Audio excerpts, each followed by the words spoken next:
We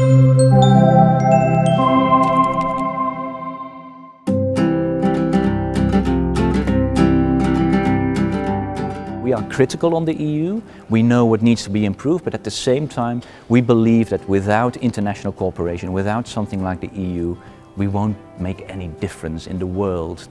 We really will be nothing in the future. The EU is getting smaller in the future world, and without collaborating, without working together, without working for peace, green jobs and also social issues, we are nowhere.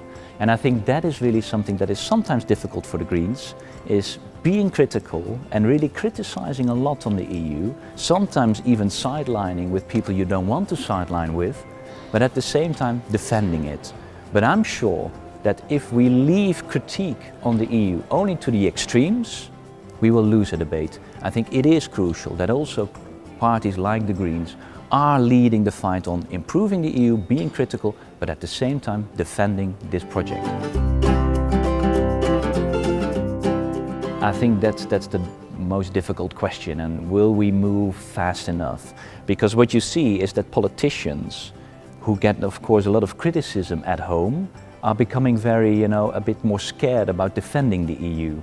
So what you see happening now is that there's criticism on the EU, and you see a lot of national politicians saying, oh, I put up the arms in the air, it's not my EU, I wasn't there, it's not my fault, so they back away from it. How then can you ask people to trust the EU if no one is defending it? So if you agree with all these changes that you expect from Europe and that needs to be done in Europe, the initiative must come from national governments.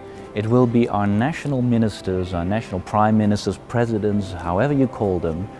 They will take the decision on whether they are willing to take the step to change the constitution. Until now, not so many heads of state dare to take that step.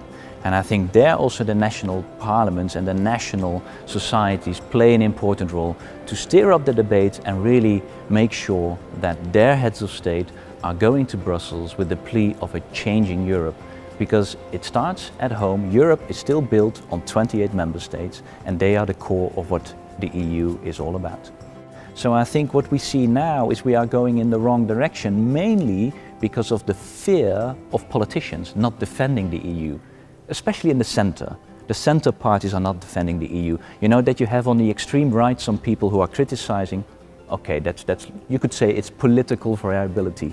But that the people in the center, who were the founders of the EU, are now backing off and keeping their hands off the EU, I think that's making more difficult to plead for changes. And then the fear of new referenda or people not supporting the changes, they even back off further. So we really need to change this kind of, downhill development.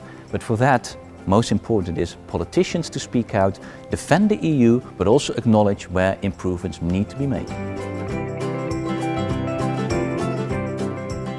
What you see is that a lot of social movement is always only acting on the topics they are concerned about, right? So you have the environmental NGOs working on environmental issues, social NGOs on social rights, and for foreign affairs they're working on these kind of issues. And all of them, they know how important the EU is in that play. But they hardly ever talk about the EU because they think that's too institutional, that's not how we get our support for our movement. So they also don't talk about the EU. I think it is about time that the social movements in a broader sense start to realize if we really want to achieve a greener, more social, international oriented EU, we need those social movements, but also to speak them out on how important it is that the EU is taking the lead. Because without the EU taking the lead, it's not going to happen.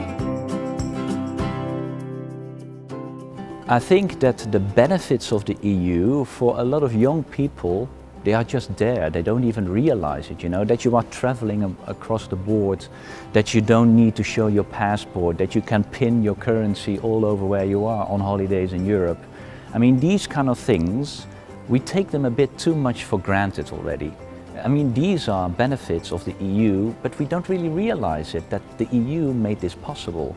And I think to those youngsters who, are benefiting from all these things, really use that against those who say, I hate the EU, give it up, I want to go back to a national territory, then ask them, do you want borders again? Do you want to be checked all the time? Do you want indeed your own currency and not having the flexibility that you have now?